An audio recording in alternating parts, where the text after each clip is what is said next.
হযরত শাহজালাল আন্তর্জাতিক বিমানবন্দরের সামনে থেকে আপনাদের স্বাগত জানাচ্ছি আমি মনির মিল্লাত।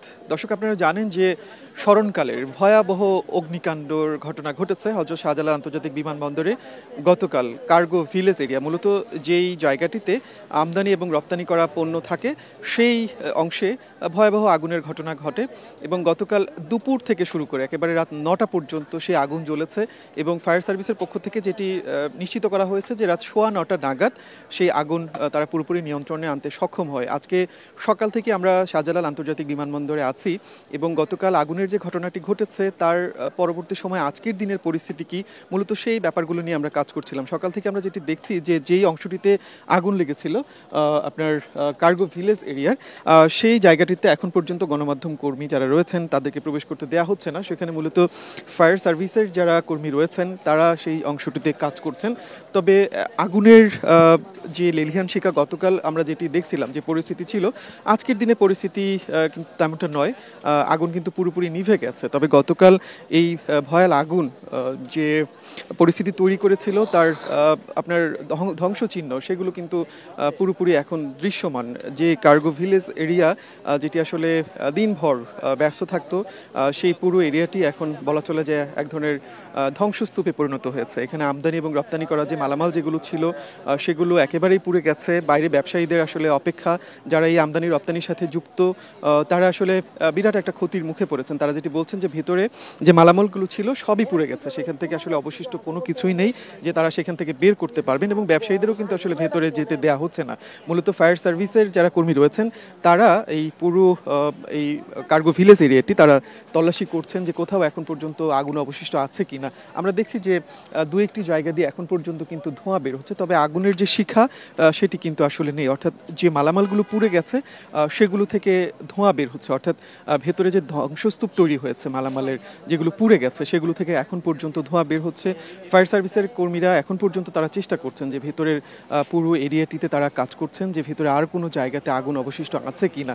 তবে ভেতরে যেগুলো বলা হচ্ছিল যে আমদানি অংশটিতেই মূলত এই আগুনের ঘটনা ঘটেছে, সেই জায়গাতে কোনো মালামাল অবশিষ্ট নেই এরকমটি কিন্তু আসলে আমরা ধারণা পাচ্ছি। আর গতকাল এই আগুনের ঘটনায় দুপুর 2টার পরপরই আমরা দেখছিলাম যে হযরত শাহজালাল আন্তর্জাতিক বিমানবন্দরের যে বিমান ওঠানামা সেটি কিন্তু বন্ধ ছিল। রাত 9টার পর বিমান ওঠানামা আবারও স্বাভাবিক হয়। যে ফ্লাইটগুলো এই পরিস্থিতিতে যেগুলো আসলে ঢাকায় নামার কথা ছিল কিংবা ঢাকা থেকে ওড়ার কথা ছিল, সেই ফ্লাইটগুলো বন্ধ ছিল এবং ঢাকার বাইরের বিভিন্ন আপনার এয়ারপোর্টে চট্টগ্রাম এবং সিলেট বিমানবন্দরে, কলকাতা বিমানবন্দরে সেগুলো নামানো হয়েছিল এবং পরবর্তী সময় সকাল রাত 9টায় যখন বিমান চলাচল আবারও শুরু হয় তারপর সেই ফ্লাইটগুলো কিন্তু একে একে ঢাকার হযরত শাহজালাল আন্তর্জাতিক বিমানবন্দরে এসে নামে। যে কারণে গতকাল বিকেল থেকে শুরু করে একেবারে রাত পর্যন্ত এই বিমানবন্দরের যে ফ্লাইট চলাচলে যে অচল অবস্থা, যাত্রীদের যে ভোগান্তি, সেটি কিন্তু রাত 9টার পরে কেটে গেছে। আজকে সকাল থেকে স্বাভাবিক দিনের মতোই ফ্লাইট ওঠানামা করছে। অর্থাৎ বিমানবন্দরের যে স্বাভাবিক যে কার্যক্রম, ফ্লাইট ওঠানামার যে ব্যাপারগুলো রয়েছে সেগুলো এখন পর্যন্ত স্বাভাবিক আছে।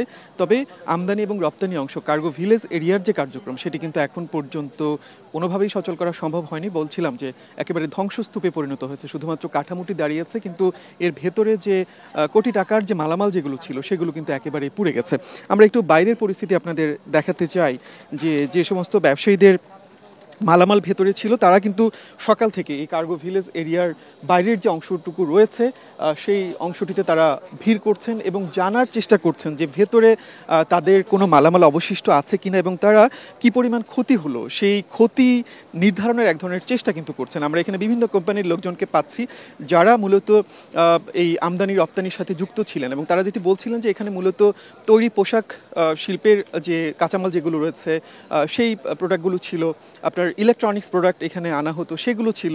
অর্থাৎ নানামুখী ক্ষতি কিন্তু গতকালের আগুনে হয়ে গেল এবং সবার মুখে মুখে একটাই প্রশ্ন যে শাহজালাল আন্তর্জাতিক বিমানবন্দর, যেটি দেশের প্রধানতম বিমানবন্দর, যেই বিমানবন্দরের ভেতরে এমনিতেই কয়েকটি আপনার ফায়ার সার্ভিসের ইউনিট, যেটি আসলে সিভিল এভিয়েশনের নিয়ন্ত্রণাধীন, সেগুলো ভেতরে রয়েছে এবং ফায়ার সেফটির যে বিষয়গুলো সেগুলো এখানে মেনটেন করা হয়, কিন্তু তারপরও এত বড় একটি আগুনের ঘটনা ঘটে গেল সেটি আসলে তারা অবাক হচ্ছেন এবং সেই জায়গাতে অনেকে প্রশ্ন তুলছেন, অনেকে অভিযোগ করছেন।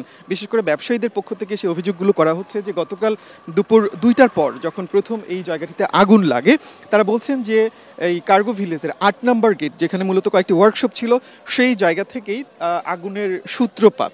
এবং প্রাথমিকভাবে বিমানবন্দরের ভেতরে যে ফায়ার ইউনিটগুলো কাজ করছিল মূলত তারা সেই আগুনটি নেভানোর চেষ্টা করছিলেন, এবং এই আগুনের খবর পেয়ে ঢাকার বিভিন্ন ফায়ার স্টেশনের অনেকগুলো ইউনিট একযোগে কিন্তু এখানে আসে।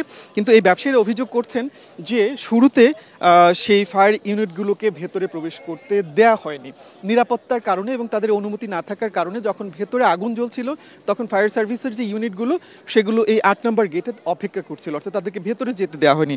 তারা যেটি বলছেন যে সেই সময়ে যদি ফায়ার সার্ভিসের সেই ইউনিটগুলোকে ভেতরে যেতে দেওয়া হতো সময় মতো, সেক্ষেত্রে আগুনের যে ব্যাপ্তি কিংবা ব্যাপকতা ভয়াবহতা সেটি হয়তো অনেকাংশেই কমিয়ে আনা হতো। আমরা একাধিক ব্যবসায়ীর সাথে কথা বলেছি, তারা কিন্তু এই অভিযোগটি করেছেন, এবং একই সাথে এখানে ভেতরে যারা আসলে কার্গো হ্যান্ডলিংয়ের সাথে যুক্ত কয়েকজন কর্মচারী তাদের সাথেও আমরা কথা বলেছি। যদি আগুন নির্মাণের ব্যবস্থা ভালো থাকতো তাহলে এইভাবে পুড়ে যেত। কোথায় ওই যে কুরিয়ার সার্ভিসের গেট 8 নম্বর গেটে আগুন লাগছে, এখানে আস্তে আস্তে অনেক সময় লাগছে না, এই যে 1 নম্বর গেট পর্যন্ত ব্যবস্থা ভালো না, বিদেশ এইভাবে সব শেষ হয়ে গেছে। হাজার হাজার ডলারের মাল ভিতরে তো সব মালামাল, এখানে বিদেশ থেকে যা মালামাল আছে গার্মেন্টস, ইন্ডাস্ট্রিয়াল, তারপরে র মেটেরিয়াল, সমস্ত মালামাল গোডাউন বাক করা আছে। 1 নম্বর 2 নম্বর 3 নম্বর কুরিয়ার সার্ভিস, এভাবে সব মালামাল ভিতরে। তাকে ওরা যে কাজ করতে পারে না, ওরা অ্যাক্টিভ থাকতো তাহলে এভাবে পড়ে যাইতো না। তো আমাদের মালামালের অবশিষ্ট বলতে কিচ্ছুই নাই, আমাদের বলতে না, প্রায় এখানকার 99 বলতে 100% মাল ড্যামেজ হয়ে গেছে, কারো মালই কোনো অস্তিত্ব নাই। এখানে প্রায় কয়েকশো কোটি টাকার মালের ক্ষতি হয়ে গেছে, যা অপূরণীয়। এই ক্ষতিটা পুষিয়ে উঠতে বাংলাদেশ তথা আমরা ওয়ালটনে আছি, আমাদের প্রায় কয়েক কোটি টাকার মাল ক্ষয়ক্ষতি হয়ে গেছে। এই ক্ষতি পুষিয়ে উঠতে আমাদের অনেক ধৈর্য পাড়তে হবে, অনেক কষ্ট করতে হবে, প্রোডাকশনের অনেক হ্যাম্পার হচ্ছে। আমরা আশা করি এখানের কর্তৃপক্ষের কাছে এইটার সুষ্ঠু তদন্ত করে আমরা যারা ক্ষতিগ্রস্ত হয়েছি তাদের সবার ক্ষতিপূরণ যাতে কর্তৃপক্ষ আমাদের দেয় সে আশা করি।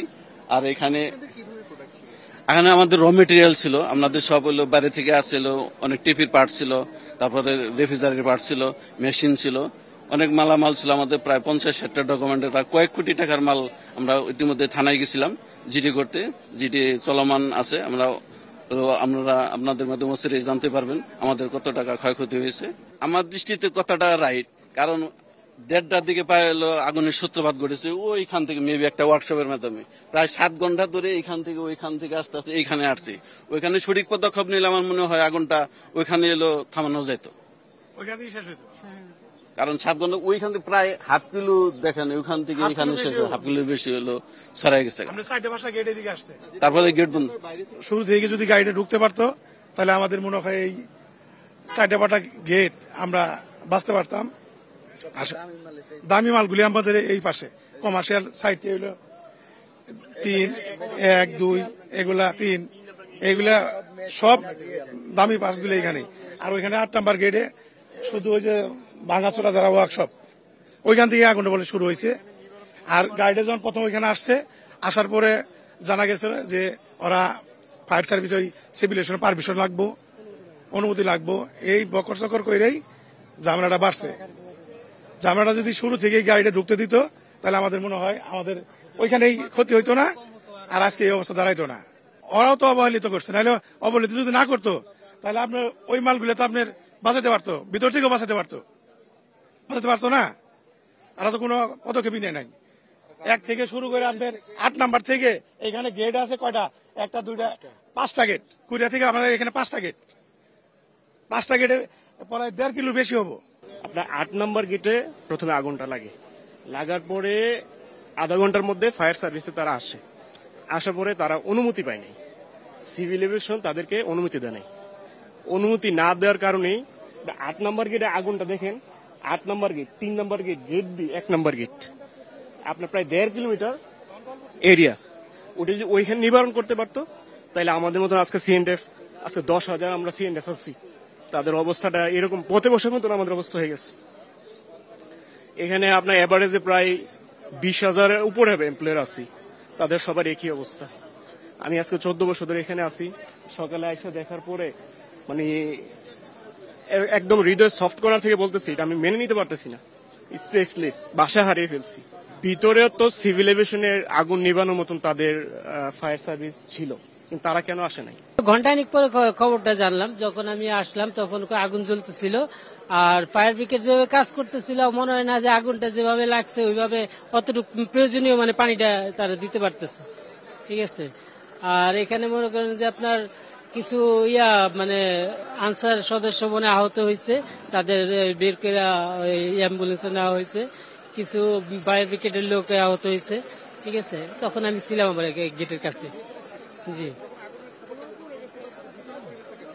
ভিতরে আপনার আমরা তো মনে করেন যে ওখানে ভিতরে যতটুকু সাহায্য করছে আপনার ওই ফায়ার ব্রিগেডের লোকদের সাহায্য করছি, কিন্তু কাছে বেশি কাছাকাছি আমাদের যাইতে দেওয়া হয়নি। যে আগুন লাগার পর মূলত এই বিমানবন্দরের আপনার ভেতরে যে ফায়ার ইউনিটগুলো রয়েছে তারা আগুন নেভানোর চেষ্টা করছিলেন, কিন্তু বাইরে থেকে যে ফায়ার ইউনিটগুলো ভেতরে প্রবেশের চেষ্টা করছিলেন তাদেরকে অনুমতি না থাকার কারণে ভেতরে যেতে দেওয়া হয়নি, এবং তারা অভিযোগ করছেন যে প্রায় 1 ঘন্টা পর ফায়ার ইউনিটগুলো ভেতরে যেতে পেরেছে। অর্থাৎ এই মাঝের যে সময়টুকু, সেই সময়টুকুতে কিন্তু আগুনের যে ব্যাপকতা, ভয়াবহতা সেটি কিন্তু ছড়িয়ে পড়েছে।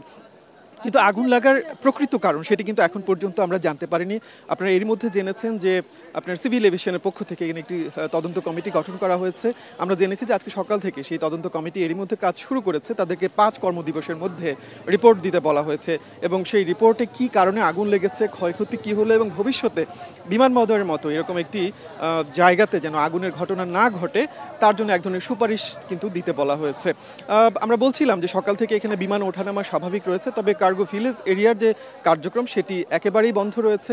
এই মুহূর্তে ফায়ার সার্ভিস কর্মীরা ভেতরে কাজ করছেন যে অবশিষ্ট কোথাও কোনো জায়গাতে আগুন আছে কিনা এবং কি পরিমাণ ক্ষতি হলো সেটি তারা নিরূপণ করার চেষ্টা করছেন। এবং বাইরে এখানে আমরা দেখছি যে ব্যবসায়ীরা যাদের বিরাট অঙ্কের ক্ষতি হয়ে গেল তারা অপেক্ষা করছেন। এখন পর্যন্ত ফায়ার সার্ভিসের পক্ষ থেকে সকালের এই দিকটাতে কোনো ব্রিফিং করা হয়নি। আমরা পরবর্তী সময়ে যদি কোনো ব্রিফিং হয় ফায়ার সার্ভিসের পক্ষ থেকে কিংবা যে তদন্ত কমিটি কাজ করছে তাদের পক্ষ থেকে, আমরা নিশ্চয়ই আপনাদের সেই আপডেটগুলো প্রতিনিয়ত জানানোর চেষ্টা করব। হযরত শাহজালাল আন্তর্জাতিক বিমানবন্দর থেকে এই ছিল আমার কাছে সবশেষ।